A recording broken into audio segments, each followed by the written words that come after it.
Okay, I think we're going to go ahead and get started. And I really just want to jump right in, full steam ahead, and do a very brief review of the instructions Paul has given about marriage in the first 24 verses of 1 Corinthians 7. So we'll pick up, and my plan is 4 or 5 minutes, with verse 25, where we left off on Wednesday. But just to get a head start, if you want more discussion of any of this that you're about to see, go back in and spend some time reading. You can listen to the classes from Wednesday and Sunday, or you can ask me whatever questions you like. But this is just to kind of remember where we've been and talk about running start into where we are. Remember, the first 7 verses of 1 Corinthians 7 are addressing married couples and the misunderstanding, it seems, among the Corinthians that it's more holy for husbands and wives to remain celibate. Okay? Paul says no, that's not more holy. In fact, there's problems with that he addresses, but basically, husband and wife should be together. They should have each other, okay? And then from there, he addresses a few other categories. We said, I could be wrong, but it seems like verses 8 and 9 specifically is dealing with those who have lost their spouse, widows and widowers. And remember, he said it's, perhaps best to not remarry, but they can if they so choose. Verses 10 and 11 deal with Christian couples, and just in many ways is reiterating Jesus' command in places like Mark 10 that say no divorce. Okay, divorce is not an option, and so neither the wife or the husband should consider that. Then in verses 12 to 16, at least in the first part of the chapter, the last category he comes to is, okay, well, what if I'm married to a pagan, a non-Christian? And remember, there could be some confusion, perhaps, going back to Old Testament times and the examples of people that put away their spouses because they had married pagans. But Paul says, no, divorce is still not an option. Stay with your pagan spouse if they consent. Now, remember, there were some other things said because it takes two, right? And so the other person in the marriage does have free will. They may choose to up and leave. And at a certain point, there's nothing you can do about that. Paul does not say anything, does not give license there for the person who has been left to remarry. I think for that scenario, you would have to, again, as we've said, refer to some of the larger, more general teachings about marriage, again, found in places like Mark 10 or Matthew 19. Then in verse 17 to 24, Paul started to introduced what we're kind of saying is the main principle of the chapter. Okay, 3 times he says in that section, each one is to remain with God in that condition in which he was called. The point we tried to make about that is our circumstances don't determine our spiritual well-being, okay? So don't think, maybe Paul would say to married people, oh, if I could just get away from this marriage, then I could serve God the way he wants me to, okay? Don't think, if you're single, oh, if I just was married, I could serve God the way he wants me to. No, whatever condition you're called in, you have the ability and the calling to keep God's commandments. Now, that's a crucial qualifier in verse 19. In the illustration of circumcision, he says, well, circumcision or uncircumcision, and by parallel, he means, okay, whether you're married or not married, in some ways, that doesn't matter, okay? What matters is keeping the commandments of God. So if you're married, keep the commandments of God as it pertains to marriage. If you're single, keep the commandments of God.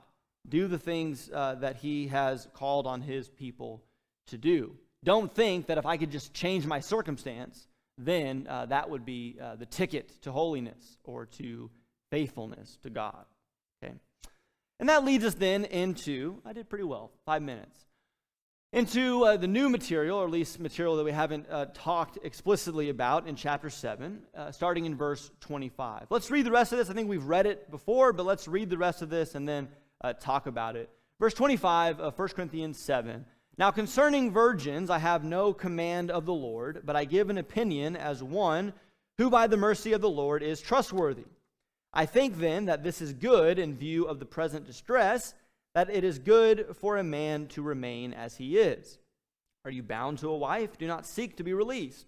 Are you released from a wife? Do not seek a wife. But if you marry, you have not sinned, and if a virgin marries, she has not sinned.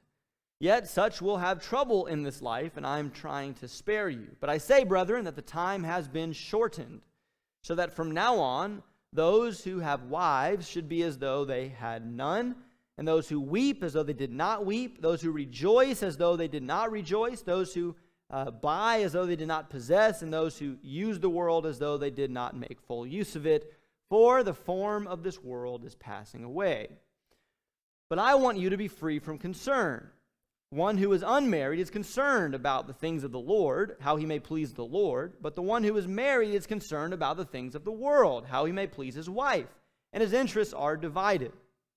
The woman who is unmarried and the virgin is concerned about the things of the Lord, that she may be both holy in body and in spirit. The one who is married is concerned about the things of the world, how she may please her husband. This I say for your own benefit, not to put a restraint on you, but to promote what is appropriate and to secure undistracted devotion to the Lord. But if any man thinks that he is acting unbecomingly toward his virgin daughter, if she is past her youth, if it must be so, let him marry. Let him do as he wishes. Does not sin, let her marry. But he who stands firm in his heart, being under no constraint, but has authority over his own will, and has decided this in his own heart, to keep his own virgin daughter, he will do well. So then, both he who gives his own virgin daughter in marriage does well, and he who does not give her in marriage will do better. A wife is bound as long as her husband lives, but if her husband is dead, she is free to be married to whom she wishes, only in the Lord. But it's my opinion, she is happier if she remains as she is, and I think that I also have the Spirit of God. Okay, similar to what we saw earlier in the chapter, Paul seems to be addressing various circumstances and giving his instructions on the matter, although we'll talk about the kind of instruction Paul is giving. So, in verse 25, it introduces the idea of virgins. Now, in this section and in the section that comes next in verse 36 to 38, there's a question, there's a difference of translation, actually. You may have noticed as I was reading that your version says something different. The word in the original has to do with, a virgin, an unmarried person, okay? The question is Paul addressing virgin couples, okay, so betrothed or engaged folks, okay, that have not yet married, and giving them his thoughts on what they should do? Or is he just, talking about perhaps like the virgin daughters and instructing the fathers on how to, either give or not give their daughters in marriage?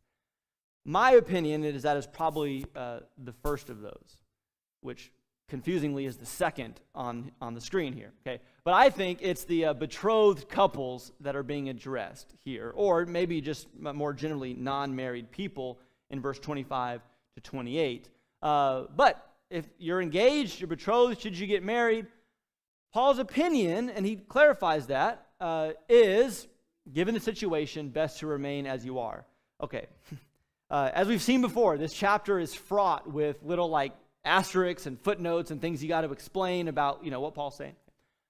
First of all, we mentioned this on Wednesday. We had a decent discussion about it, in terms of decently in depth. This idea that in 25 and following, Paul seems to shift to be giving his opinion.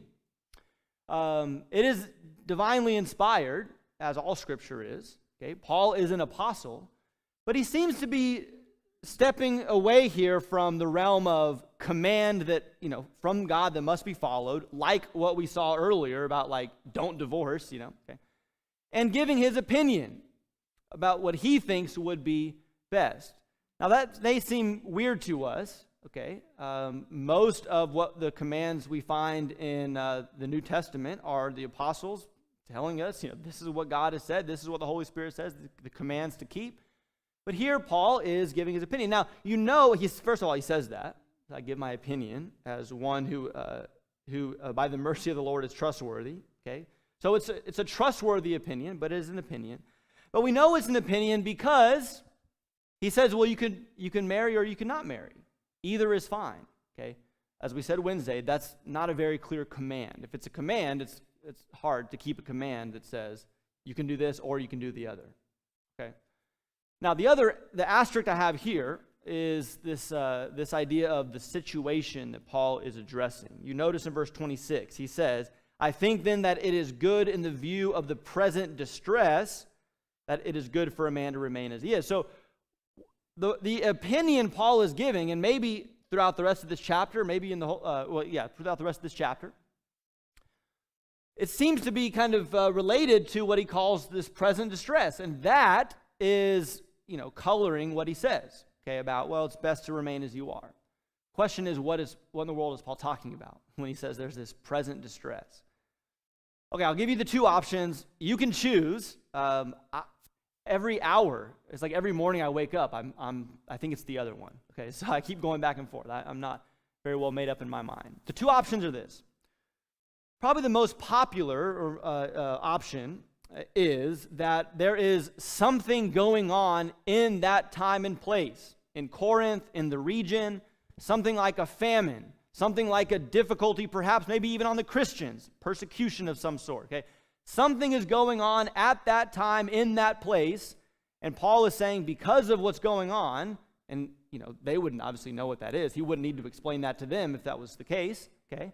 We would like to know, but he doesn't tell us, okay? But based on what's going on, I think it's best to remain as you are. Don't add the extra trouble of, providing for somebody else, taking on extra responsibilities, so on and so forth. Okay? That's option one. Okay? Option two is that the present distress simply refers to the time that we're living in, this squeezed time in which we are waiting for Christ to return. Okay? And it's difficult in this shortened time that he'll use that phrase later on. It's difficult. Okay, our priorities are being tested and challenged. We're trying to serve the Lord, but there's other responsibilities that we have to take care of. And as we all know, it's difficult to live in this, what we've referred to recently as the wilderness or the overlapping of the ages, the in-between time.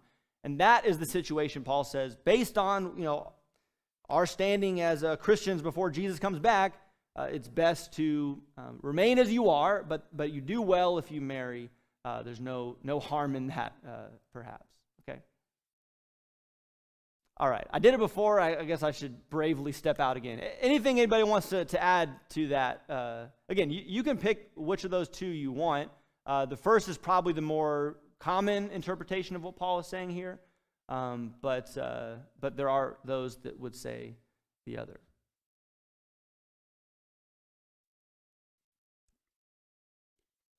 Yeah, Brian. Because I would say it's academic. Just one thing we do know, at that time there was distress. And in distress, there's tribulations, there's afflictions, there's hardships. And he wants them to focus upon God and the Lord. And if they have a spouse with children, you have other responsibilities, other priorities, other considerations. In context with the distress that exists, that all of those could draw you away. So let's get to that, and if there's something else, let me know. But kind of go through the rest of the specific advice in this chapter. 36 to 38 is kind of addressing the same thing again, whether it's the fathers or it's the couples. He says, do as you wish. Marry if you want, let them marry. Again, ESV or something like that talks about this as betrothed couples is probably more to the point. But again, he ends with one of these kind of even-handed statements. You marry, you do well. You don't marry, you do better. And so that then brings us to the final instructions in 39 and 40, where he addresses someone who's lost their spouse again and says that she is free to marry whom she wishes only in the Lord, which is another phrase in 1 Corinthians 7 that we have to stop and wrestle with a little bit, okay? Again, one opinion would be that Paul is saying if you're going to remarry, marry in the Lord means marrying a Christian. That's what the Christian is required to do. The other would say that marrying in the Lord means marrying, like obeying your parents in the Lord, means you marry kind of in view of your responsibility to God. You only marry if it's in keeping with God's commands, meaning you don't marry someone who's been divorced or who's committing adultery, and not that you have to marry a Christian. I think, just to spend 30 seconds on that thin ice out there, I think the New Testament assumes that a Christian will marry a Christian, because that's what your whole kind of worldview is about. Okay, but that's different than saying it's a sin and to repent you have to put away your spouse and all that kind of stuff, which Paul has made clear in 1 Corinthians 7. Okay, now to the point that Brian alluded to. Okay, right in the heart of all of this, I think Paul is, and I think Brian's point is well taken. It's helpful to say, okay, what's the principle here? Okay. One principle is that the form of this world is passing away. Regardless of the specific circumstances in Corinth, this is true for all of us, okay? The form of the world is passing away. So, whatever circumstances we are in here and now, married, not married, we have possessions, we're sad, we're happy, okay, all these circumstances we're in, they're all temporary. To some degree, okay, even something as important as getting married, or the other things he mentions here, to some degree, that's just like rearranging chairs on the deck of the Titanic, right?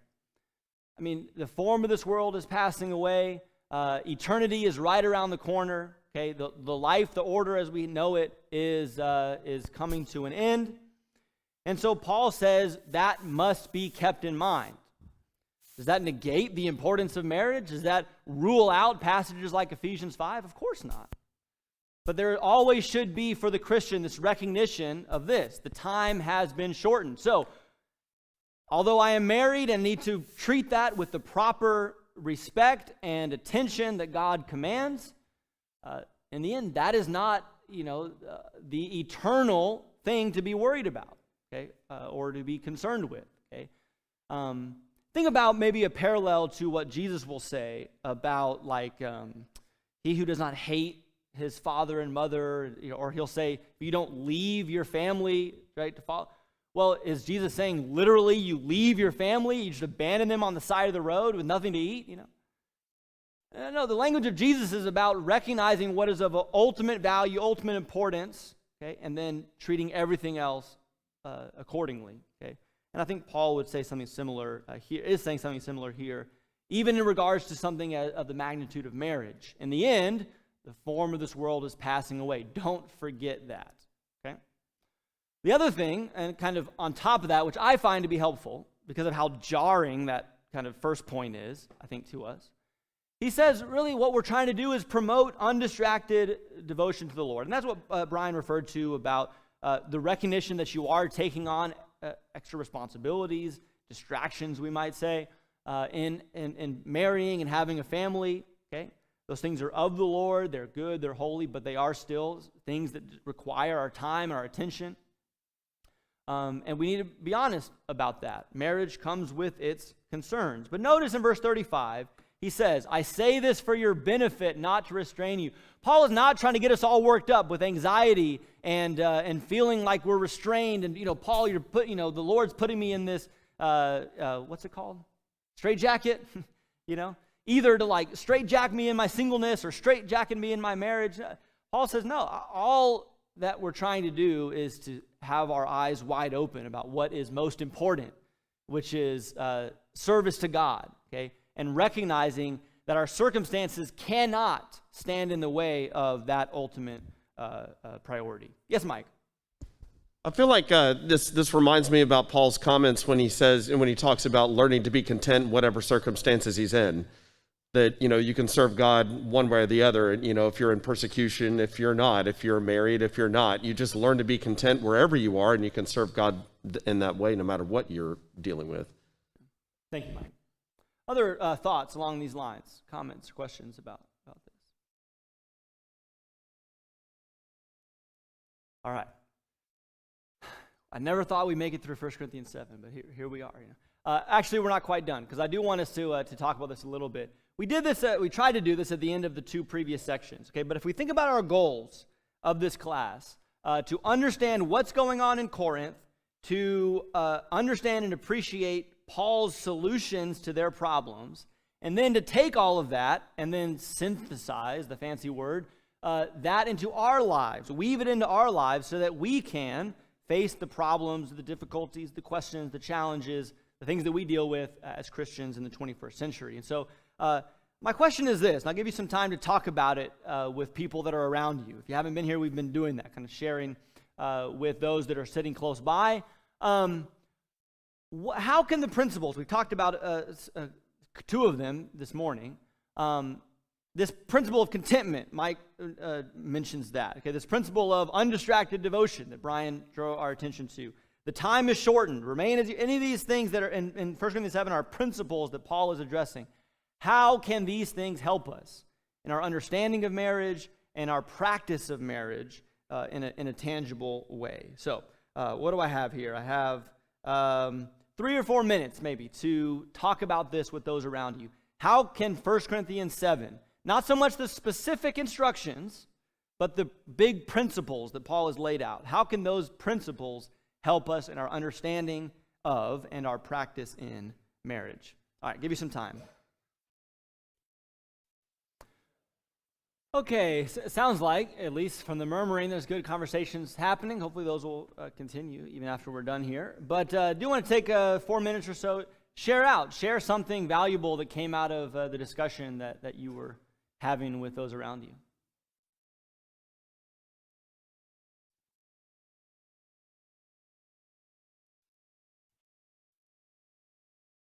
Brian, and then we have another microphone. Raise your hand and Nathan will come to you.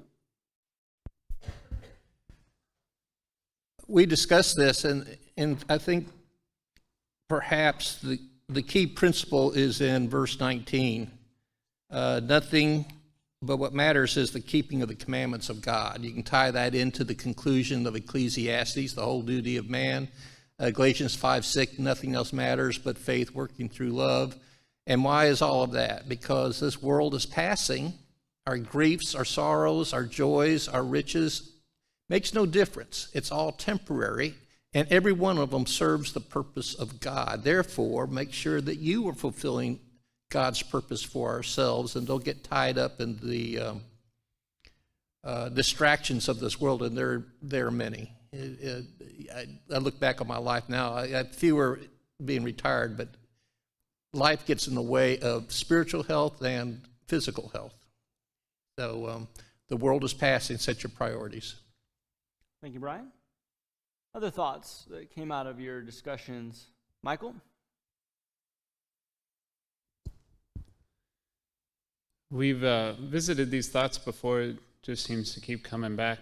It occurred to me, especially since this chapter, a lot of the context is like marriage, and society is probably a little bit different than it is their society than ours in some ways when they consider how they're doing marriage. But for a lot of the considerations people have today about marriage, it's usually what you want, and what makes you happy, who's going to make me happy, and it's all about that, a selfish kind of desire in a way.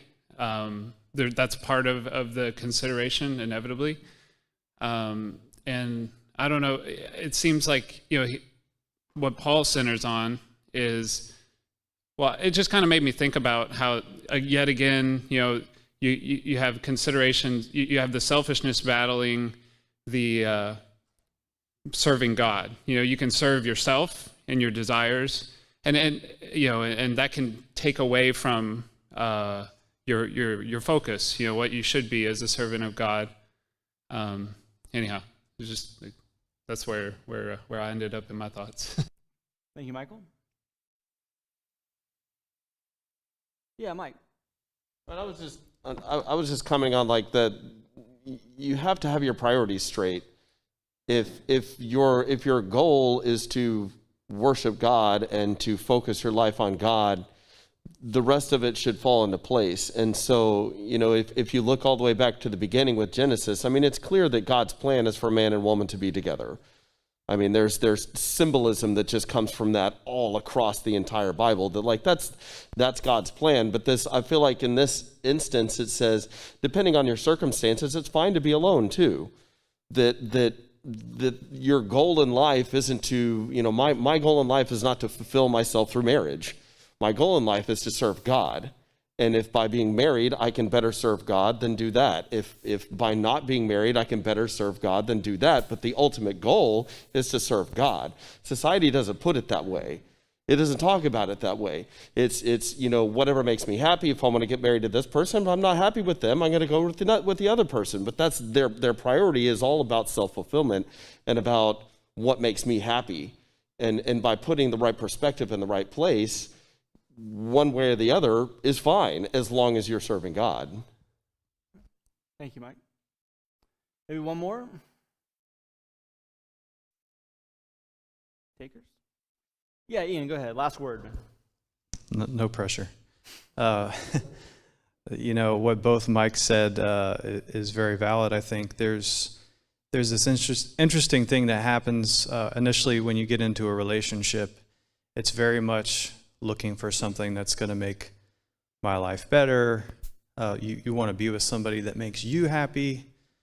And then, when you come to know the Lord, it's almost a similar thing where you want to get saved to save yourself. It's very self-serving purpose in a way. But there's this switch that happens, or that should happen, when you make that covenant from serving yourself to serving the other party that you've made that commitment to. And I think that's an important thing that we need to remember in both marriage and out of marriage, is the covenant that we have with God. And if you're married, the covenant that you have with God first, and then with your spouse, to serve that person fully in everything that you do. Thank you, Ian. All right, now we've finished chapter 7, and we'll move on. The rest of the time we have today, we'll maybe be able to cover all of chapter 8 and then pick up wherever we leave off on Wednesday. But I'm not going to let you get out of here without a quiz. So take 30 seconds here to stare at the outline with all of its blanks, and then I'll, in just a second, have you shout out what goes in these blanks. But this is about half of our outline through the book of 1 Corinthians. Okay, remember, once you've yelled one out, then you're out of the game. So everyone will be rushing. It'll be like a chorus for the first one. Everyone's trying to get that one. But the first 9 verses of chapter 1. Introduction. Brian, I'm going to say Brian got that one, so he's out. The first 6 chapters, Paul is responding to reports. Terry. The first 4 chapters, it's a call to unity, okay, because there are factions in the church. Chapters 5 and 6 is a call to discipline. I'm going to give that one to Rick. And that's because there are reports of immorality and other bad behaviors amongst the brethren in those chapters. Then, from 7 to the end of the book, kind of, okay, Paul is responding to questions that they have. Terry, was that you? Oh, all right. Alex took the fall on that one. It's very, very good of you. Okay. Paul is responding to questions that have been asked specifically in a letter, perhaps, by the Corinthians. 7 to 10 deals with what kind of matters. We're calling them personal. That doesn't mean they don't affect other people. That's kind of the opposite of what Paul will say. But there are things that, my decisions that I'm doing in my life. And chapter 7 deals with marriage. Okay, hopefully you will get that one. Okay. The next thing is, after marriage, is this idea of food sacrificed to idols. And then Paul will deal with matters pertaining to the assembly, with the whole group gathering together for worship, for edification, and then talk about the resurrection before he wraps up in chapter 16. But let's move on now to the next 3 chapters over the next 3 classes that deal with food offered to idols. This is weird to us. There are places in the world. Maybe some of you have been there. Was it you, Rick, that were telling me that story? Some of you have been places where this is a thing, that people still offer animal sacrifices to pagan gods or to idols. but in our day-to-day, maybe not as familiar. So real quickly, let's kind of set the stage for you, and you've probably heard some of this before, and I think will be fairly intuitive why Paul needs to address this. Okay, so at pagan temples in a place like Corinth, there was a place in Corinth in particular called the Asclepion. Okay, it was, the American Medical Association has like the serpent on the pole thing, okay? That's part of the symbol for this god of healing in Corinth, Asclepion, not just in Corinth, but there is a temple there. And so someone in Corinth might go to this pagan temple and make a sacrifice. It's part of their culture. And so you bring your animal and you make your sacrifice, and different things would be done with that meat, okay?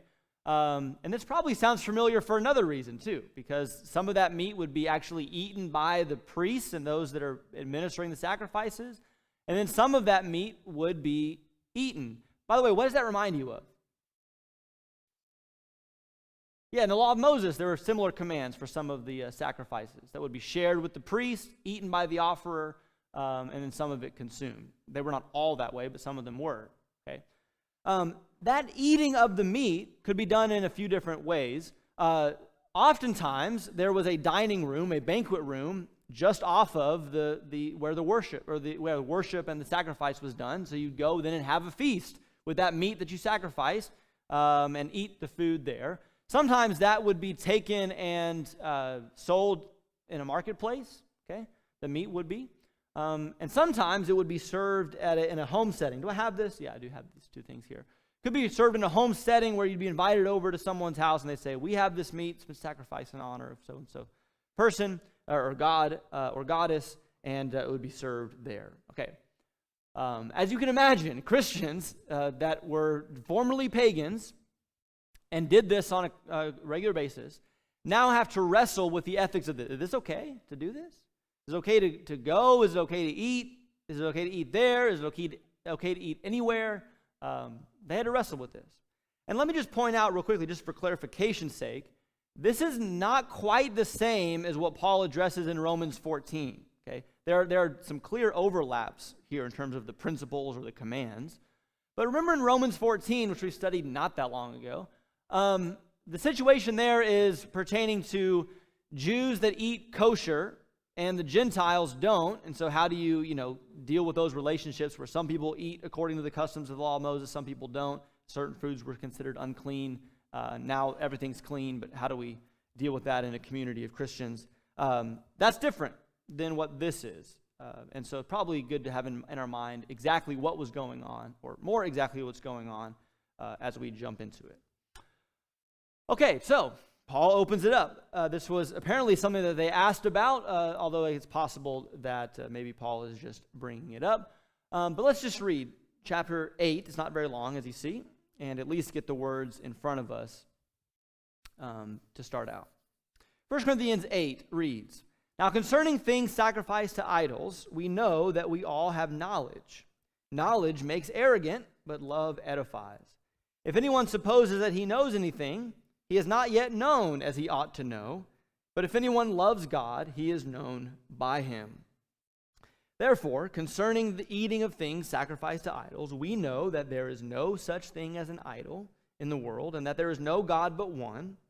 For even if there are so-called gods, whether in heaven or on earth, as indeed there are many gods and many lords, yet for us there is but one God, the Father, from whom are all things, and we exist for him, and one Lord, Jesus Christ, by whom are all things, and we exist through him. However, not all men have this knowledge, but some, being accustomed to the idol until now, eat food as if it were sacrificed to an idol, for their conscience, being weak, is defiled. For food will not commend us to God. We are neither the worse if we do not eat, nor the better if we do eat. But take care that this liberty of yours does not somehow become a stumbling block to the weak. For if someone sees you who have knowledge dining in an idol's temple, will not this conscience, his conscience, if he is weak, be strengthened to eat things sacrificed to idols? For through your knowledge, he who is weak is ruined, the brother for whose sake Christ died. And so, by sinning against the brethren and wounding their conscience when it is weak, you sin against Christ. Therefore, if food causes my brother to stumble, I will never eat meat again, so that I will not cause my brother to stumble." Okay, there's the question, and we don't have a whole lot of time left, but I would rather think you discuss it than us open this up right at the moment. So, take a minute to discuss or so with those around you. In chapter 8 that we just read, what are the benefits, what are the pitfalls of what Paul refers to as knowledge? Talk about that for a couple minutes. Okay, we just have a few minutes. As you know, the first bell has already ringed. And so let's actually bypass the sharing out and then just run through this one slide I have on chapter 8. And then if I feel like there's something more to say about this on Wednesday, we'll pick up there. Please let me know if something was not adequately addressed, and we can answer that question when we start on Wednesday. This is the big verse, one of your memory work verses. That knowledge, Paul says, puffs up, but love edifies.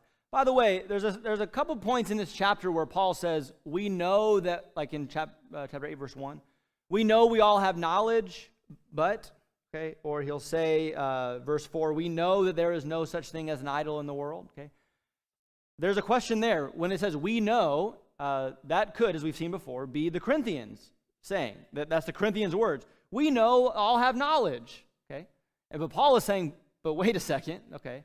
Knowledge makes arrogant, puffs up, but love builds up. Well, how in the world is that the case? Well, we know some things related to this scenario. We know idols aren't real. We know there's no such thing as an idol. We know the Shema that Steve has talked about recently, the Lord your God, the Lord is one, okay? There is no God but one. That's the great monotheistic statement of the Old Testament. By the way, Paul does something amazing with that. The monotheistic claim of Deuteronomy 4, or Deuteronomy 6, there's no God but one.